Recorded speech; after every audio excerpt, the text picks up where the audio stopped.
2 Peter చదవండి మరొకసారి. కొందరు ఆలస్యమని ఎంచుకున్నట్లు కొందరు ఆలస్యమని ఎంచుకొని ప్రభువు యొక్క వాగ్దానము గూర్చి ఆలస్యము చేయువాడు కాడు కానీ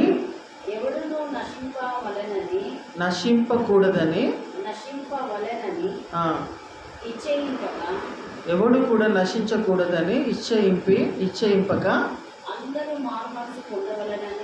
అందరూ మారు మనసు పొందవలెనని కోరుచు నీ ఎడల దీర్ఘశాంతము గలవాడై ఉన్నాడు.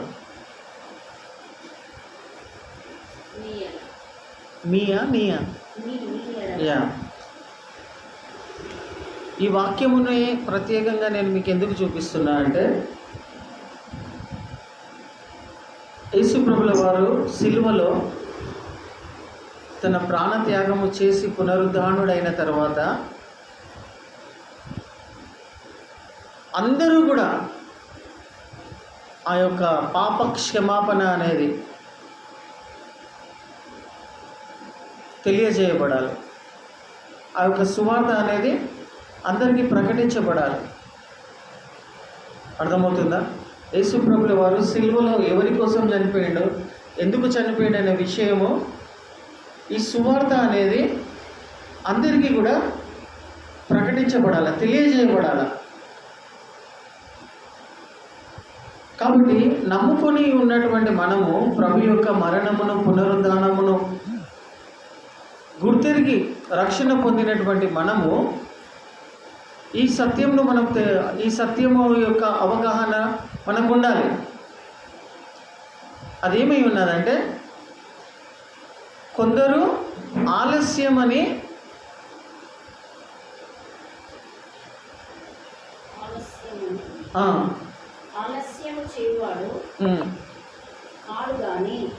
ఎవరు కూడా నశింపక ఆలస్యమని ఎంచుకున్నట్లు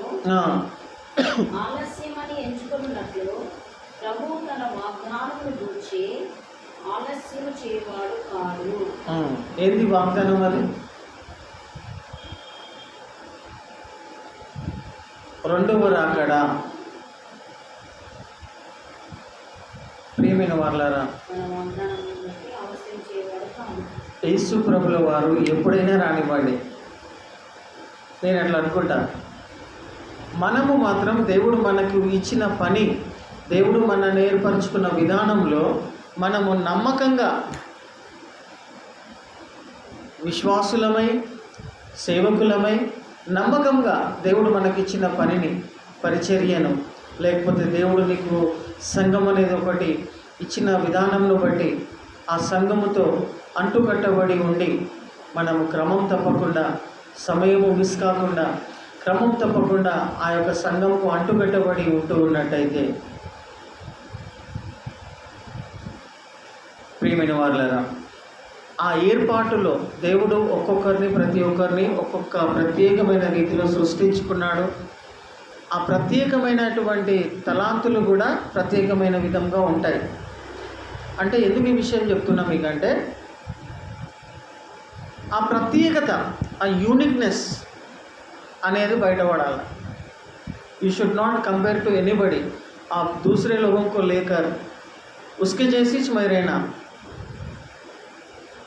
उन्होंने अच्छा दिख रहा, उन्होंने अच्छा दिख रही, वैसा मैं रहना बोलकर कॉपी नहीं करना चाहिए. अगर उसके जैसा तुम रहना चाह रहे तो अपनापन, तुम्हारापन चले जाता आपके अंदर से. అర్థమవుతుందా?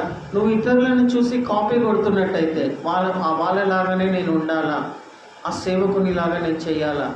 ఓకే, సేవకుని ఇన్స్పిరేషన్ తీసుకొని అంత గొప్ప సేవ చేయాలా, అంత గొప్పగా ఉండాలి అనుకోవడంలో తప్పు లేదు. కానీ ఆ సేవకుడు ఎట్లయితే ఉన్నాడో, ఎట్లయితే యాక్టింగ్ చేస్తున్నాడో, యాక్టింగ్ అంటే హావభావాలు, అదే విధంగా కూడా నేను కూడా చేస్తానంటే నువ్వు నీ వ్యక్తిత్వం అనేది బయటపడేది. మళ్ళీ నువ్వెవరు? హల్లెలూయా.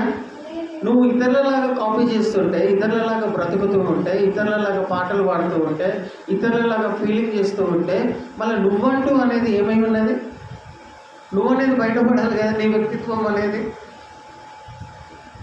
అది ప్రత్యేకమైనది తెలుసా? ఎవరినైతే చూసి కాపీ కొడుతున్నావో, వాళ్ళలాగా తయారవుతున్నావో, నువ్వు వానికంటే గొప్ప వ్యక్తివి అనే విషయము నీకు ఎప్పుడు తెలుస్తుంది అంటే, నువ్వు నీలాగా బతికినప్పుడు. హల్లెలూయా. నువ్వు నీలాగా దేవుడు నేను ఎందుకోసం అయితే తయారు చేసి ఈ భూమి మీద పంపించిండో ఆ ఏర్పాటులో, ఆ ప్రత్యేకతలో నువ్వు ఉండాలి. This is the will of God. Hallelujah. అప్పుడు నీకు తెలుస్తుంది, నేను ఎవరినైతే కాపీ చేస్తున్నానో అతనికంటే గొప్పగా దేవుడు నన్ను తయారు చేసిండని అప్పుడు ఫీల్ అవుతావు. Then you can able to महसूस करोगे वो टाइम पे। क्या बताना चाह रहा हूँ, ये वचन के अनुसार क्या बताना चाह रहा हूँ बोले तो, आपको परमेश्वर, परमपिता परमेश्वर कई के लिए चुने सो है, कई के लिए तैयार करे सो है। जो काम के लिए तैयार करे सो है वो काम के ऊपर ही लगातार रहना चाहिए, लगा हुआ रहना चाहिए। హల్లెలూయా. ఆ పనిలోనే నువ్వు ఉండాలా. ఇది మెల్లమెల్ల ప్రాసెస్, మెల్లమెల్లగా అవుతుంది ఇది. హల్లెలూయా. ఎదగాల.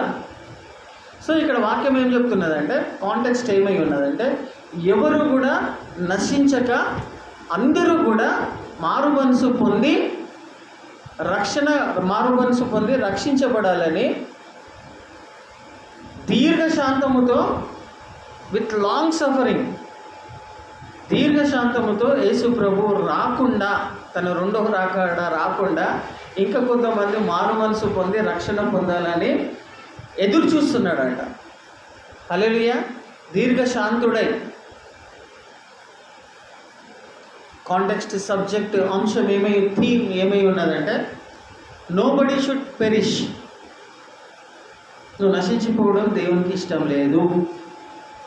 నువ్వు దేవుని బిడ్డవై రక్షణ పొందుకొని సంఘ సభ్యుడవై విశ్వాసివని క్రైస్తవుడని చెప్పుక తిరుగుతున్నటువంటి నువ్వు, ఫస్ట్ ఆఫ్ ఆల్ నువ్వు నశించిపోవడం దేవునికి ఇష్టం లేదు.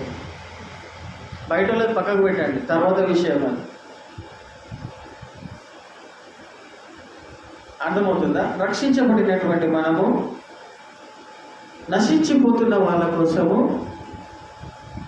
కనీసమైనటువంటి దేవుడు ఆజ్ఞాపించిన దాంట్లలో కనీసమైనటువంటి ప్రార్థనలు చేయుటకు మనము సిద్ధముగా, ఆసక్తితో ఈ వాక్యంను పూనుకొని, వాక్యాన్ని ఇన్స్పైర్ చేసుకొని ఆ ప్రకారంగా మనము కనీస ప్రార్థనలు చేస్తే, మన ప్రార్థనలను బట్టి ఈ చిన్న మందగా ఉన్నటువంటి మనము దేవునికి ఇష్టమైనటువంటి ప్రార్థనలు చేస్తున్నాం చూడు, అది చాలా గొప్పది. హల్లెలూయా.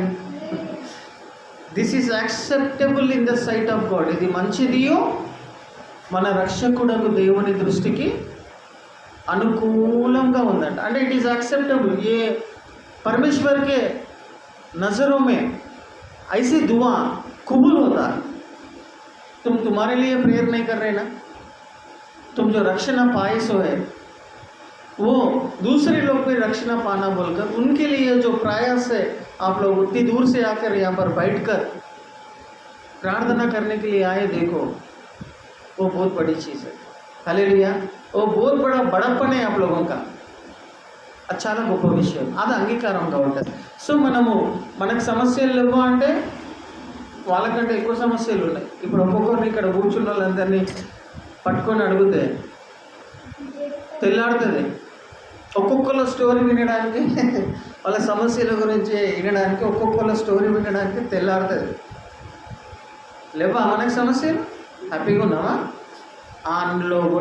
అందులో అటువంటి పరిస్థితులలో కూడా దేవుడు ఆజ్ఞాపించింది కాబట్టి, దేవునికి ఇష్టమైన ఎవ్వడు నశించుకోవడం ఇష్టం లేదు. ప్రభు నన్ను రక్షించుకున్నావు, నేను వాళ్ళంతా గొప్పని కాదు కానీ రక్షించుకున్నావు, కానీ రక్షణ లేకుండా జీవిస్తున్నారు వాళ్ళు. నీ మరణ పునరుద్ధానం గురించి తెలుసుకోకుండా వాళ్ళు మరణిస్తున్నారు. గొప్పోళ్ళే, మంచోళ్ళే, ఎవరికి కూడా ఎటువంటి హాని చేయరు, కానీ రక్షణ లేదు వాళ్ళకు. ఏం లాభం?